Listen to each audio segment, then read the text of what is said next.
नमस्कार, स्वागत है आप सभी का सुजस सारांश की इस क्लास में। इस क्लास में हम पढ़ते हैं राजस्थान का करंट अफेयर्स और आधार होता है हमारा राजस्थान सरकार की सुजस पत्रिका। तो शुरुआत करते हैं हेडलाइंस के साथ। पहली न्यूज आप देख पा रहे हैं कि हर पात्र व्यक्ति तक लाभ पहुंचाने के लिए कार्य योजनाएं बनेंगी, यानी कि राज्य सरकार की जो भी ऐसी योजनाएं हैं जो संचालित की जा रही हैं, यानी सामाजिक सुरक्षा की योजना हो, स्वास्थ्य से संबंधित हो, शिक्षा से संबंधित हो, किसानों से संबंधित हो या और किसी भी क्षेत्र से संबंधित हो, तो ऐसे लोग जो योजनाओं के पात्र हैं लेकिन उन तक योजनाओं का लाभ नहीं पहुंच पा रहा है, तो उसके लिए एक कार्य योजना सरकार द्वारा अब बनाई जा रही है। आगे अगले पेज पर मुख्यमंत्री के पेयजल, सड़क और पब्लिक फाइनेंशियल मैनेजमेंट संबंधी कुछ अहम निर्णय, जिसमें कि public financial management training society के लिए 32 नए पदों का सृजन, सेई एवं साबरमती नदी पर जलाशयों के निर्माण के लिए 2554 करोड़ रुपए मंजूर और नागौर में 54 किलोमीटर लंबी सड़क निर्माण के लिए 26.45 करोड़ रुपए की स्वीकृति। और यहाँ बीकानेर में मेगा जॉब फेयर, जिसको हमने कल भी पढ़ा था, अब इसकी डेट चेंज होकर कितनी कर दी गई, 29 और 30 नवंबर। पहले ये डेट थी 28 और 29 नवंबर। तो अब हर जिले में ये आयोजित होने वाले हैं जॉब फेयर, अब बीकानेर में होगा। यहाँ मुख्यमंत्री कृषक साथी योजना, इस योजना के माध्यम से जैसे डिग्गी, पौंड वगैरह निर्माण के लिए या अलग अलग तरह के कार्यों के लिए सरकार योगदान दे रही है। इसमें अब 70% तक किसानों को अनुदान मिल रहा है। अगली योजना, या एक तो यहाँ हम देख पा रहे हैं वरिष्ठ नागरिक तीर्थ यात्रा योजना, लगातार हम कई बार इसको पढ़ चुके हैं। इधर है राजस्थान का नवाचार, राष्ट्रीय ई गवर्नेंस में प्रथम। तो कौन सा नवाचार है जो प्रथम रहा, इसको आज देखेंगे। यहाँ है अवैध खनन से संबंधित जानकारी, जिसमें बड़ी मशीनों की जब्ती, एफआईआर और गिरफ्तारी पर जोर दिया जा रहा है। 180 से अधिक मशीनें और 2100 यानी कि 2100 वाहन जब्त किए गए। और यहाँ पर्यटन के क्षेत्र में राजस्थान सरकार के प्रयास, जिसमें एक तो दिख रहा है रिप्स 2022, जिसको हम पहले पढ़ चुके हैं। दूसरी जो आज एक नई चीज़ है जो हमने अभी पहले नहीं पढ़ी है, वो है राजस्थान फिल्म पर्यटन प्रोत्साहन नीति 2022। तो ये नीति क्या है, इसके क्या पैरामीटर्स हैं, प्रोविजंस वगैरह इसके, वो आज देखने वाले हैं। देखते हैं इंडेक्स क्या है हमारा, कौन कौन सी 4 चीज़ें आज हम पढ़ने वाले हैं। सबसे पहले राजस्थान का एक नवाचार जिसको राष्ट्रीय ई गवर्नेंस पुरस्कार प्राप्त हुआ, प्रथम पुरस्कार प्राप्त हुआ, तो वो कौन सा नवाचार है उसको समझेंगे। फिर राजस्थान फिल्म प्रोत्साहन नीति 2022, इसके सारे प्रोविजंस क्या क्या हैं, उनमें से कुछ खास चीज़ें समझेंगे। फिर मुख्यमंत्री कृषक साथी योजना, जिसको पहले पढ़ चुके हैं, आज रिवाइज करेंगे। और वरिष्ठ नागरिक तीर्थ यात्रा योजना, ये भी आज रिवीजन के तौर पर हम देखने वाले हैं। सबसे पहले राजस्थान का नवाचार जो राष्ट्रीय ई गवर्नेंस में प्रथम रहा, तो राजस्थान में कौन से जिले का ये नवाचार है, ये है श्रीगंगानगर जिले का। तो श्रीगंगानगर जिले के जिला प्रशासन को राष्ट्रीय ई गवर्नेंस 2022 का प्रथम पुरस्कार प्राप्त हुआ।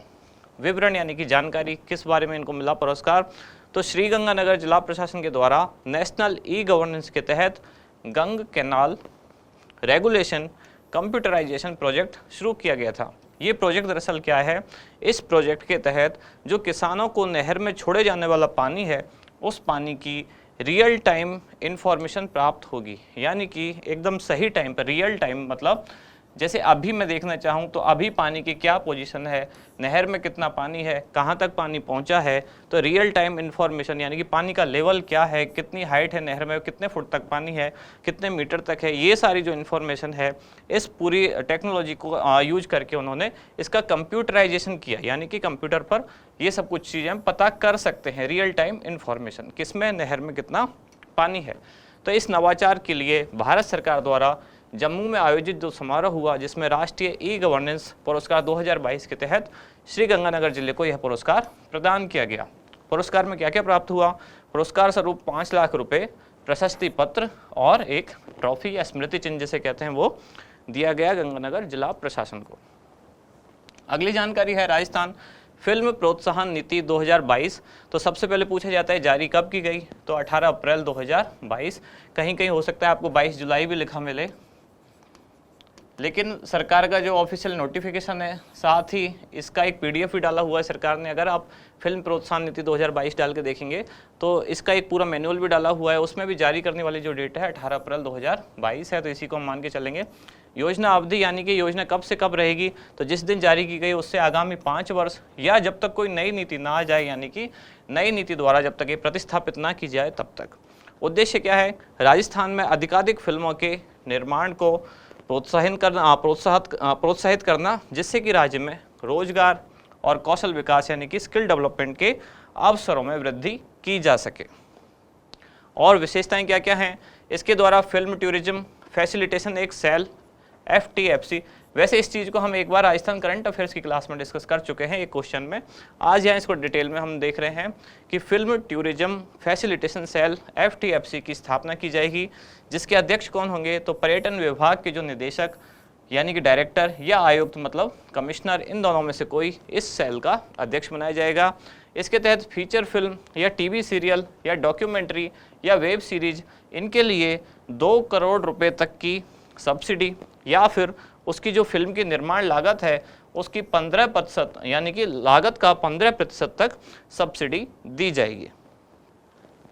अच्छा, ये जो पॉइंट्स हैं हो सकता है ऑब्जेक्टिव के लिए इतने इंपॉर्टेंट ना भी हों, लेकिन जो RS मेन एग्जाम के लिए तैयारी कर रहे हैं उनके लिए एक चीज़ें खास इंपॉर्टेंट हैं।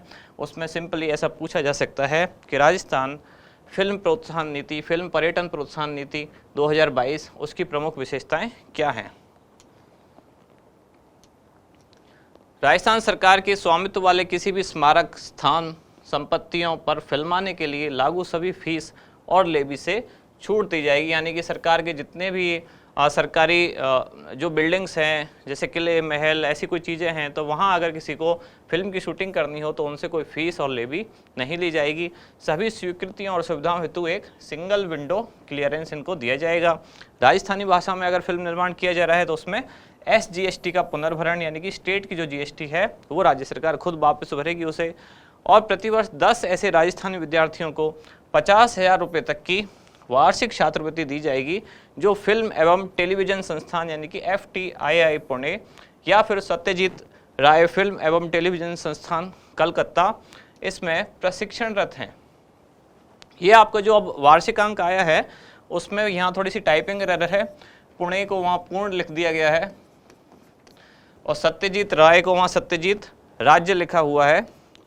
तो ऐसी छोटी मोटी टाइपिंग एरर्स जो कि मानवीय चूक हैं कहीं ना कहीं रह जाती हैं।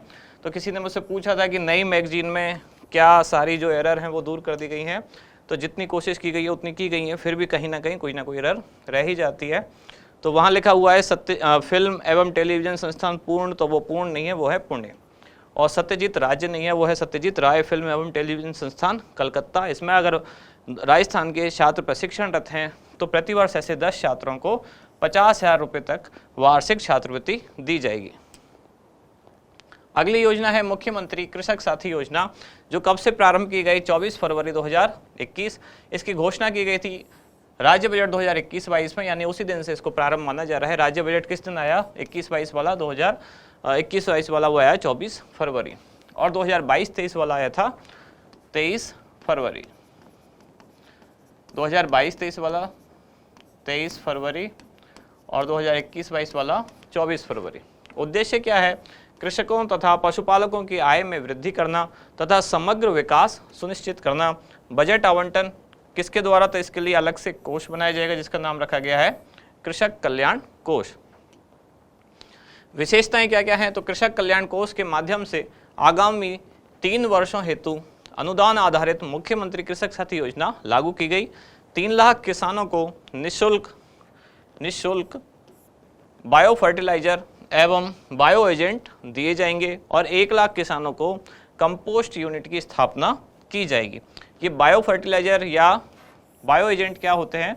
ये ऐसे एजेंट होते हैं जो बायोलॉजिकली डेवलप किए जाते हैं, यानी कि जो एनवायरनमेंट को हार्म नहीं करते हैं, जिसको कई बार हम ऑर्गेनिक फार्मिंग में भी काम में लेते हैं। मतलब ऐसे एजेंट, इनमें केमिकल एजेंट नहीं होते, ये जीव जंतुओं से बने ही, जैसे कि कोई अगर नीम कोटेड यूरिया है या नीम से बनी हुई कोई उत्पाद हैं या ऐसे खाद जैसे गोबर की खाद है, तो इस तरह के प्रोडक्ट इसमें काम में लिए जाएंगे। 3 लाख किसानों को माइक्रो न्यूट्रिएंट किट उपलब्ध कराई जाएगी, यानी कि सूक्ष्म पोषक तत्वों की एक किट। 5 लाख किसानों को उन्नत किस्म के बीज वितरित किए जाएंगे और 30,000 किसानों के लिए डिग्गी या फार्म पॉन्ड यानी कि छोटे गड्ढे या पोखर जिसको आप कहते हैं, छोटे छोटे तालाब, वो बनाए जाएंगे। और 1,20,000 किसानों को स्प्रिंकल व मिनी स्प्रिंकल यानी कि फव्वारे जिसे कहते हैं वो दिए जाएंगे, ताकि पानी की बचत हो सके और सिंचाई अच्छी की जाए। 120 फार्मर प्रोड्यूसर ऑर्गेनाइजेशन यानी कि FPO का गठन होगा, सुदृढ़ीकरण किया जाएगा, जिसके अंतर्गत उत्पादों की क्लीनिंग, ग्राइंडिंग व प्रोसेसिंग इकाइयाँ स्थापित की जाएंगी, ताकि किसानों को उनके उत्पादों का उचित मूल्य प्राप्त हो सके। इन सब कार्यों पर 2,000 करोड़ रुपए का खर्चा किया जाएगा। तो इसमें भी ये जो सारी हमने जानकारी पढ़ी ये किस लिए इम्पोर्टेंट है, ये आरएस मेन एग्जाम के हिसाब से इम्पोर्टेंट है, जहां ये पूछा जाता है कि मुख्यमंत्री कृषक साथी योजना की प्रमुख विशेषताओं पर प्रकाश डालिए। जैसे 5 मार्क्स का अगर पूछा गया है तो आपको 5-6 लाइन लिखनी होती है। अगली योजना है वरिष्ठ नागरिक तीर्थ यात्रा योजना। कौन सा विभाग द्वारा इसे संचालित करता है, तो देवस्थान विभाग द्वारा ये संचालित की जाती है। इस तरह के क्वेश्चन पूछे जाते हैं आरएस प्रीलिम्स में, या फिर जो भी ऑब्जेक्टिव एग्जाम है आपके, चाहे वो 3rd ग्रेड वाला हो, 2nd ग्रेड वाला हो, 1st ग्रेड वाला हो, या किसी और भी एग्जाम में हो, जहां ऑब्जेक्टिव टाइप के क्वेश्चन पूछे जाते हैं, वहां इस तरह के क्वेश्चन पूछे जाते हैं कि वरिष्ठ नागरिक तीर्थ यात्रा योजना कौन से विभाग द्वारा संचालित है, तो देवस्थान विभाग, राजस्थान। योजना कब प्रारंभ हुई, ऐसे क्वेश्चन भी ऑब्जेक्टिव एग्जाम में प्रारंभ होते हैं, पूछे जाते हैं। वर्ष 2013 से प्रारंभ हुई थी, तब रेल यात्रा द्वारा होती थी, और 2016 से इसमें हवाई मार्ग को भी जोड़ दिया गया। अनुदान राशि यानी कि सरकार द्वारा कितनी सहायता दी जाएगी, तो सरकार द्वारा योजना का पूरा खर्चा यानी कि जितना आयोजन और निर्धारित यात्रा जो होगी, पूरा व्यय सरकार द्वारा उठाया जाएगा। उद्देश्य क्या है, वरिष्ठ नागरिकों को उनके जीवन काल में एक बार देश या देश के बाहर, ये दोनों चीज़ें याद रखनी है, विभिन्न निर्दिष्ट तीर्थ स्थानों पर किसी एक की यात्रा सुलभ कराने हेतु सरकारी सुविधा व सहायता प्रदान करना। यानी कि एक व्यक्ति इस योजना का केवल एक ही बार लाभ ले पाएगा, देश या देश के बाहर दोनों जगह जा सकता है और किसी एक स्थान पर ही जा सकता है। योजना में कुल 15 स्थान हैं, जिनमें से 14 हैं जो देश के अंदर है और एक है जो देश के बाहर है। अभी हम उन सारे स्थानों को देखेंगे कौन कौन से हैं। लाभार्थियों की सीमा कितनी है, तो रेल मार्ग द्वारा 18,000 और वायुयान मार्ग द्वारा 2,000 यात्रियों की सीमा निर्धारित है। पात्रता कि जो व्यक्ति होगा राजस्थान का मूल निवासी होना अनिवार्य है और आयु 60 वर्ष या उससे अधिक होनी चाहिए। आयकर दाता ना हो, आवेदक द्वारा पूर्व में इस योजना का लाभ ना उठाया गया हो, साथ ही जीवन साथी या सहायक को साथ ले जाने की अनुमति।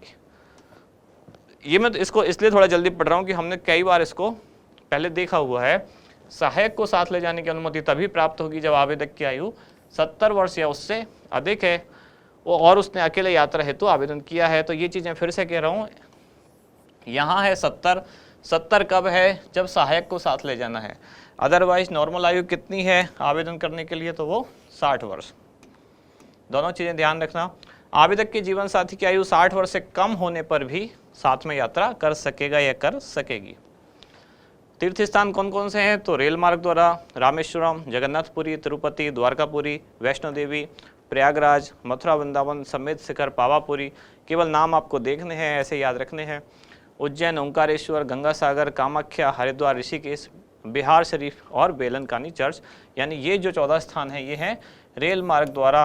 अब कौन से बच्चे, हवाई मार्ग द्वारा केवल एक स्थान है और देश के बाहर भी केवल एकमात्र यही स्थान है, ये है पशुपतिनाथ मंदिर, काठमांडू। अन्य प्रमुख जानकारियां यानी कि अब लेटेस्ट इन्फॉर्मेशन इसमें क्या है, तो लेटेस्ट बात यह है कि अब तक 5 ट्रेन रवाना हो चुकी हैं। पहली ट्रेन कब रवाना हुई, 30 सितंबर 2022 को जयपुर से रामेश्वर के लिए। तो पहली चीज़ इंपॉर्टेंट होती है, इसलिए पहली कहाँ से हुई, जयपुर से। कहाँ के लिए, रामेश्वरम के लिए। कब हुई, 30 सितंबर 2022 को। उसके बाद अब 5 हो चुके हैं रवाना, तो संभावना कम है कि दूसरी, तीसरी, चौथी, 5वीं ऐसे पूछा जाए, लेकिन पहली जरूर आपको याद रखनी है। फिर भी मैंने यहाँ लिख दी है, जैसे कि दूसरी रवाना हुई 11 अक्टूबर 2022 जोधपुर से जगन्नाथपुरी। तीसरी रवाना हुई 1 नवंबर 2022 जोधपुर से रामेश्वरम। चौथी रवाना हुई 11 नवंबर को जोधपुर से गंगा सागर। 5वीं रवाना हुई 21 नवंबर को बीकानेर से बीकानेर के लालगढ़ रेलवे स्टेशन से रामेश्वरम। और ये भी जो जोधपुर से रवाना हुई है, जोधपुर के कौन से स्टेशन से, जोधपुर के भगत की कोठी। और जो जयपुर से रवाना हुई वो जयपुर के कौन से स्टेशन से, तो दुर्गापुरा। ये लगातार अब जाती रहेंगी ट्रेन, एक आध और हो जाएगी आपके एग्जाम से पहले, लेकिन पहली आपको याद रखनी है।